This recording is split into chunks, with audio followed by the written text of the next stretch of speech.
నేను మీ జాకీర్ హుస్సేన్. ఎప్పుడు జగన్మోహన్ రెడ్డి గారు పవన్ కళ్యాణ్ గారిని టార్గెట్ చేస్తూ ఉంటారు, కానీ కొద్ది రోజుల నుంచి చూసుకుంటే రూట్ చేంజ్ చేశారని చెప్పుకోవాలి. దీని గురించి ఒకసారి డిస్కస్ చేద్దాం. ప్రస్తుతం మనతోటి సీనియర్ జర్నలిస్ట్ జగదేవ్ గారు ఉన్నారు. వెల్కమ్ చెప్పేద్దాం. హలో సార్, నమస్తే. నమస్తే. జగన్మోహన్ రెడ్డి గారు రీసెంట్గా రూట్ చేంజ్ చేసినట్టుగా తెలుస్తోంది సార్. ఎందుకంటే పవన్ కళ్యాణ్ గారిని ఈ మధ్యకాలంలో పెద్దగా విమర్శించినట్టుగా కూడా తెలియట్లేదు. ఏం చెప్తారు?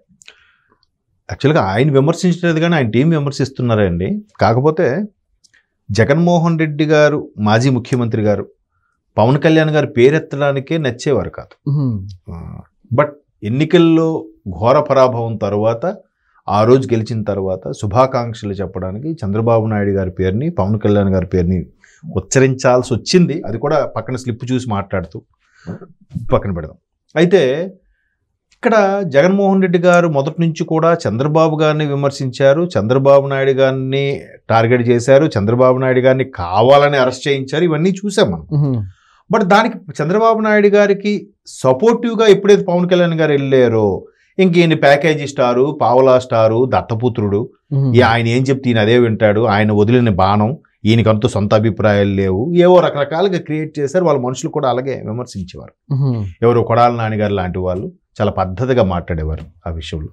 అది పక్కన పెడితే జగన్మోహన్ రెడ్డి గారు ఇప్పుడు ఏది చేసినా కూడా చంద్రబాబు నాయుడు గారు పథకాలు ఇవ్వట్లేదు, చంద్రబాబు నాయుడు ఇట్లా మోసం చేస్తున్నారు, చంద్రబాబు నాయుడు వల్ల వెన్నుపోటు దినంగా ప్రకటించి ఇలాగే చేస్తున్నారు తప్ప పవన్ కళ్యాణ్ గారి మీద ఎందుకో అంతగా విమర్శించట్లేదు అనేది ఒక వాస్తవం అయితే ఉంది. ఇప్పుడు ఆయన లాస్ట్లో కడప అవినాష్ రెడ్డి గారికి సపోర్ట్గా కడపలో క్యాన్వాసింగ్ చేసినప్పుడు కూడా పవన్ కళ్యాణ్ గారు దుయ్యబట్టారు కదా జగన్మోహన్ రెడ్డి గారు క్యాన్వాసింగ్లో మనం చూసాం. సో చంద్రబాబు నాయుడు గారితో పాటు ఈయన కూడా చేసేవారు. బీజేపీని ఎప్పుడేమనేవాడు కదా ఆయన. మేబీ బీజేపీ అంటే భయమో లేదా కేసులు తిరగదోడుతున్న భయమో మొత్తానికి బీజేపీని అంతగా అనేవారు కాదు. బట్ జనసేన కూడా అలాగే ఉతికి ఆరేసేవారు.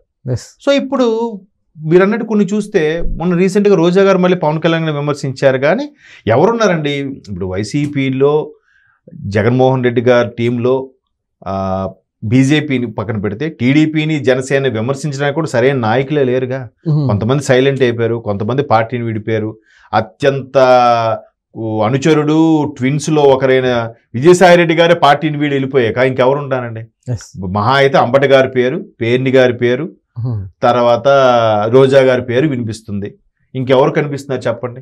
అప్పుడప్పుడు గుడివాడ అమర్నాథ్ గారు, ఇంకా తప్పితే పెద్దిరెడ్డి గారు ఏదో కొన్ని ఆయన ఏం మాట్లాడగానే ఆయన విషయాలు బయటకు వస్తున్నాయి అంతే. ఇంకెవరు మాట్లాడుతున్నారు చెప్పండి? ఎవరు? అనిల్ కుమార్ యాదవ్ ఏమయ్యారో తెలియదు, కొడాల నాని ఏమయ్యారో తెలియదు, ఇంకా చాలామంది ఉన్నారు కదా.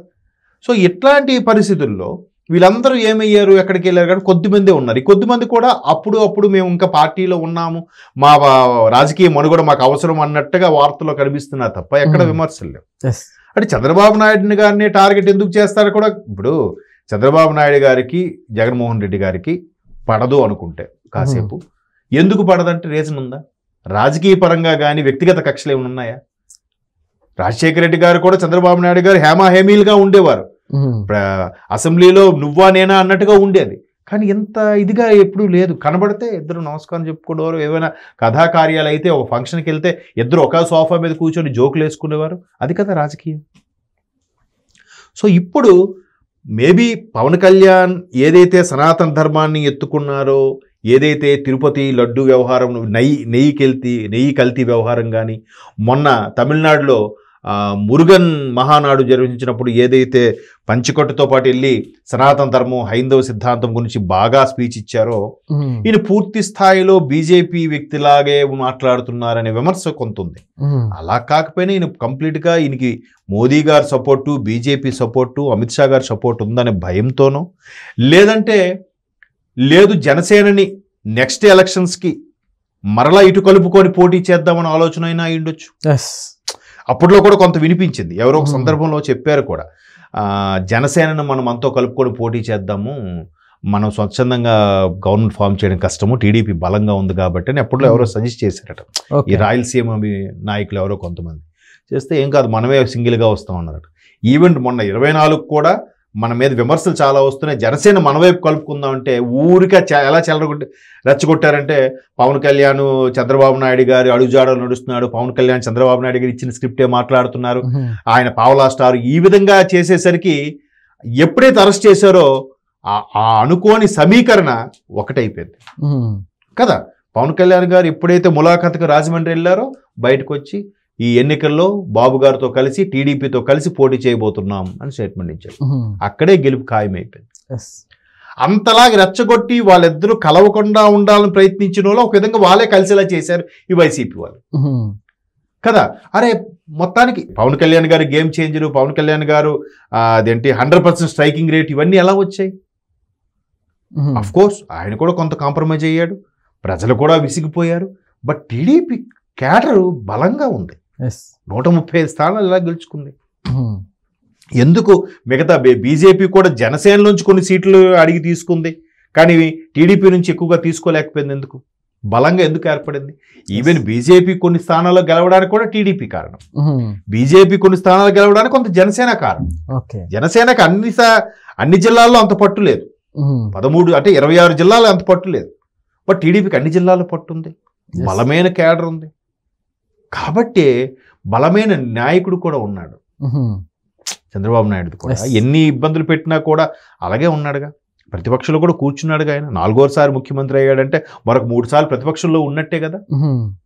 గెలుపోవటంలో సహజం అన్నట్టుగా ఉండాలి.